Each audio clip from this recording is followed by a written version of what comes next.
Bienvenue au Conseil Chic, réflexion pour la femme de sagesse et d'élégance. Je suis Nadia, votre coach en élégance, et dans ce podcast hebdomadaire, je vous apporte des idées sur la façon de cultiver les attributs d'une femme élégante qui est non seulement élevée en termes d'apparence, mais aussi à un niveau beaucoup plus profond, spirituellement élevé. Vous trouverez des références bibliques ainsi que d'autres sources de sagesse. Que vous soyez débutante ou avancée dans votre voyage vers la version la plus élégante de vous-même, une apprentie curieuse ou simplement à la recherche d'inspiration pour un état d'esprit élégant, vous êtes au bon endroit.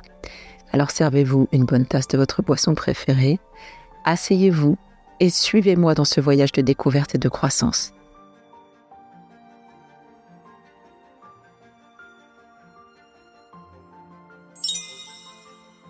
Une femme doit être vraiment raffinée pour susciter la galanterie dans le cœur d'un homme. Cette citation est une citation de Suzanne Curchod.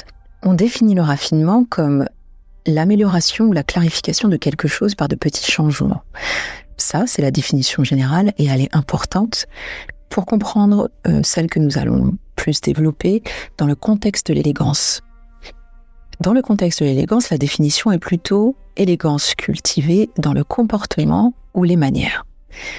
Les synonymes du raffinement sont l'élégance, la finesse, la sophistication, la culture. Les opposés seraient plutôt grotesque, vulgarité, défaillance, fléchissement. Le raffinement est une qualité qui émane d'une femme qui incarne l'élégance, la sophistication, la culture, la bonne éducation et des manières impeccables. C'est une forme d'art, un mode de vie qui témoigne d'une profonde compréhension de l'étiquette, de la culture et du respect de soi. Une femme raffinée respire l'élégance et fait chavirer le cœur de ceux qui l'entourent. Voici comment je définis le raffinement dans le contexte de la femme élégante. Vous avez cette idée d'accumuler de la beauté dans tous les aspects de votre vie, de rendre les détails de cette vie beaux et de presque les traiter comme des trésors afin que l'ensemble soit raffiné. Quels sont les avantages de vivre une vie ou de se construire une vie raffinée? Comme on l'a évoqué, cela inspire la galanterie chez les hommes. Une chose que les femmes doivent savoir, c'est que les hommes sauront toujours exactement comment se comporter en fonction de la façon dont vous vous traitez vous-même et de la façon dont vous vous attendez à être traité. Vous n'avez pas besoin de le dire, toutes ces choses sont implicites. Vous le montrez en mettant en œuvre une vie raffinée pour vous-même. Et on verra comment y parvenir dans une minute. Les hommes ne réagissent pas aux mots. Et c'est pourquoi je ne cesse de vous dire, mesdames, arrêtez de les harceler avec des messages, des gros pavés lorsque vous êtes contrariés. Ça ne fonctionne pas. Montrez-leur. Ils sont sensibles aux actes, pas aux mots. La dynamique entre les hommes et les femmes est la suivante.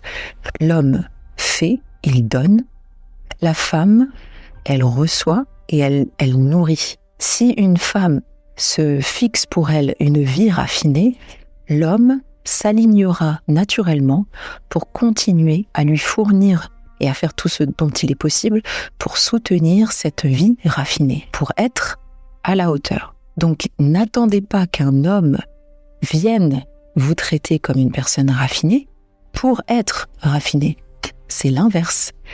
Traitez-vous vous-même comme une femme raffinée et vous attirerez ceux qui peuvent faire et feront tout pour vous donner une vie raffinée afin que vous puissiez être heureuse. Alors, attention, je ne parle pas uniquement des choses matérielles. Je parle dans tous les aspects de la vie. L'attention, le comportement, la considération, l'affection, le respect. Je parle de toutes ces choses-là, pas uniquement l'apport matériel.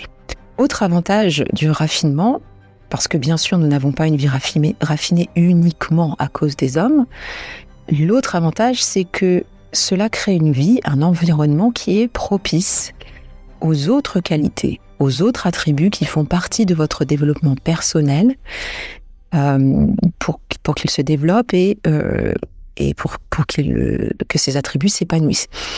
Donc ce sont les attributs que nous avons vus précédemment dans les autres épisodes de mon podcast, la gentillesse, l'humilité, le sang-froid et la sagesse. Et maintenant, nous allons voir tout de suite comment on cultive donc une vie raffinée. Vous commencez par mettre en place des rituels du matin et des rituels du soir. Une femme raffinée commence souvent sa journée par une routine attentive. Si vous avez l'impression de ne pas pouvoir le faire parce que d'autres personnes dans votre maison, et je pense aux enfants bien entendu, ont besoin de votre attention, je comprends. Mais vous savez de quoi ils ont besoin aussi ? Ils ont aussi besoin d'avoir une femme reposée, inspirante et raffinée. Ça leur ferait beaucoup de bien. Il n'est pas nécessaire que vos routines prennent 1 heure. Si vous le souhaitez, vous pouvez commencer par une routine de 5 minutes le matin, une routine de 5 minutes le soir, si ça vous aide à vous sentir plus confortable. Par exemple, une routine de 5 minutes.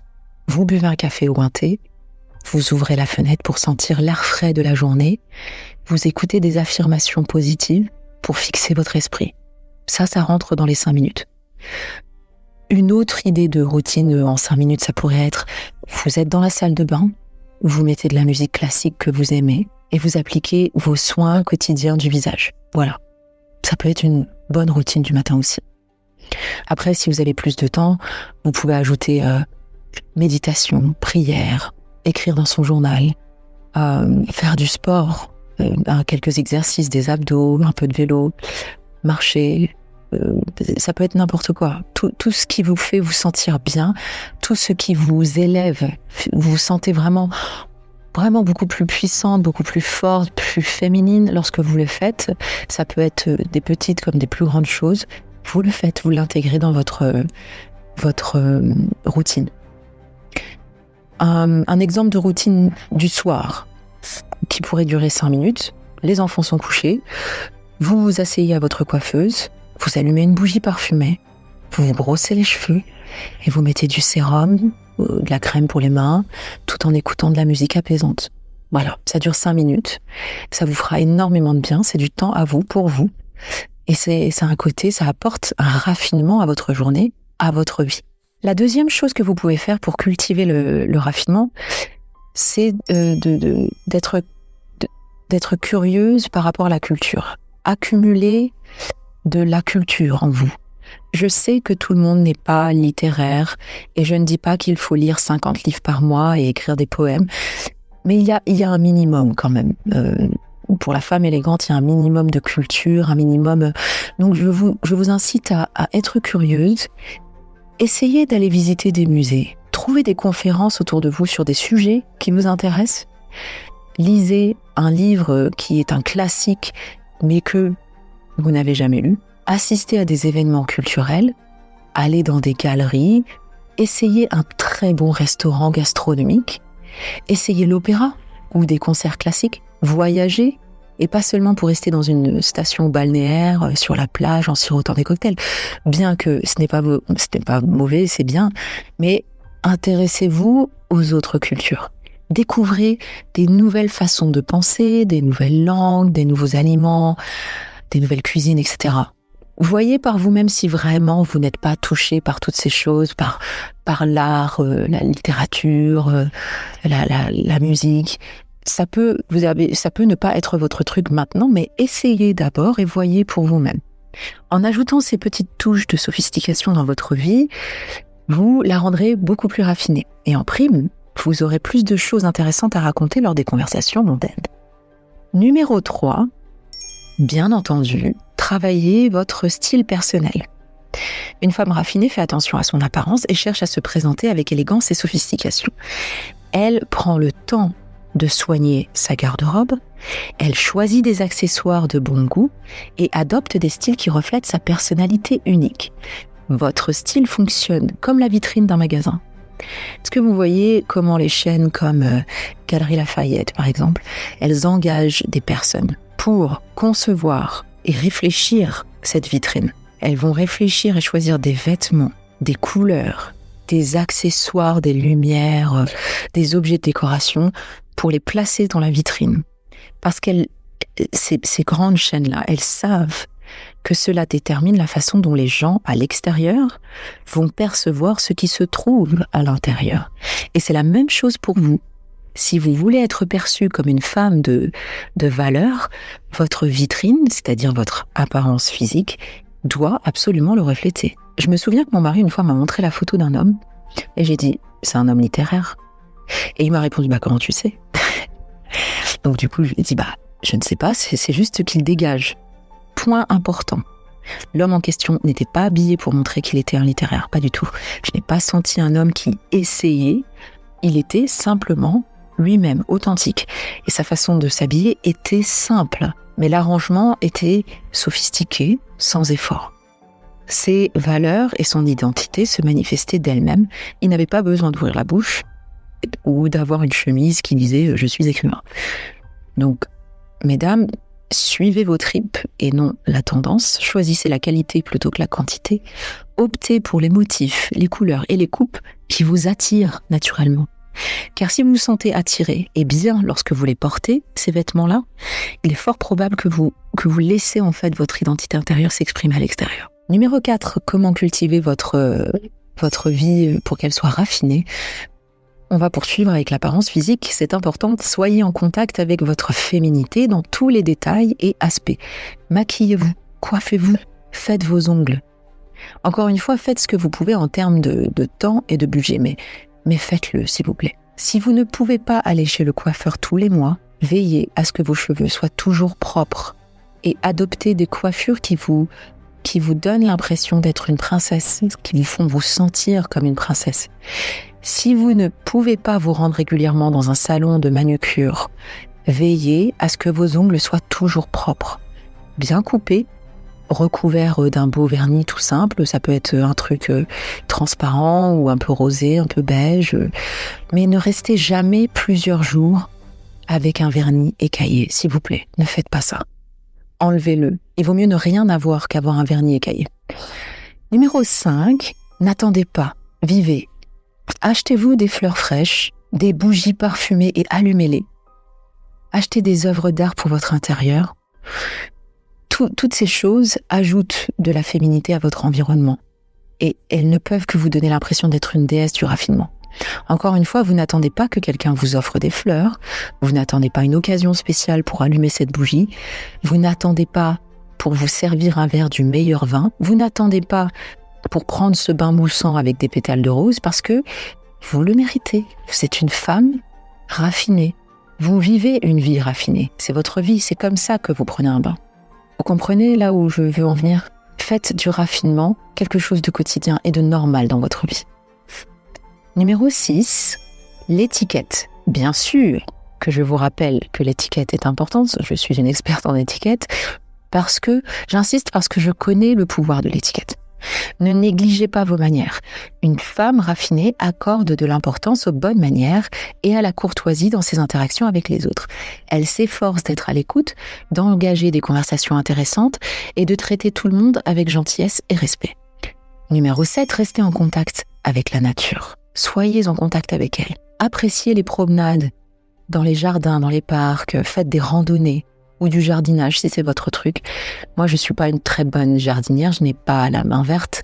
En réalité, les plantes n'ont pas de grandes chances de longévité avec moi, malheureusement, mais ce que je fais, c'est que, comme je vis dans la campagne ici en Normandie, j'aime marcher dans les bois, dans les champs, et je ne sais pas comment l'expliquer, mais cette routine matinale, d'être dehors, de sentir la terre sous mes pieds, de sentir le vent sur ma peau, ce n'est pas seulement rafraîchissant pour mon esprit, c'est extrêmement stimulant dans mon énergie physique, mentale. C'est tout un boost. Et je crois que d'une certaine manière, c'est quelque chose de très féminin à faire. En tout cas, essayez-le si vous ne le faites pas déjà et dites-moi ce que vous en pensez. Maintenant, permettez-moi de faire un petit résumé. Pourquoi devriez-vous vouloir être raffiné ? Eh bien parce que cela incite les autres, en particulier les hommes, à vous traiter comme vous le méritez, avec respect. Et aussi parce que c'est dans une vie raffinée que vous pouvez continuer à cultiver et développer vos attributs en tant que femme élégante. Et maintenant, comment cultiver le raffinement ? En 7 points. 1. Mettez en place des routines du matin et du soir. 2. Recherchez la culture. Soyez curieuse, cultivez-vous autant que possible. 3. Travaillez votre style personnel. 4. Soyez soigné de la tête aux pieds tous les jours. 5. N'attendez pas pour vivre une vie raffinée. Vous n'attendez pas, vous vivez votre vie raffinée maintenant, aujourd'hui. Là, vous allez éteindre le podcast et vous allez allumer votre bougie, vous allez vous acheter des fleurs et ce soir, vous prendrez un bain avec des bulles. 6. Apprenez et appliquez l'étiquette. Et 7. Soyez en contact avec la nature. Et c'est ainsi que je termine ce podcast aujourd'hui. Si vous aimez la méditation sous forme d'affirmation et de déclaration positive que vous pouvez écouter, répéter, je vous invite à aller sur ma chaîne YouTube Madame Kabongo et à cliquer sur la playlist Affirmation pour la femme élégante. Vous en trouverez une axée sur le raffinement. Restez à l'écoute pour le prochain podcast qui vous aidera à gagner confiance en vous, à vous élever et à devenir la version la plus raffinée de vous-même. C'était Madame Kabongo. Merci d'avoir écouté. À la fois prochaine.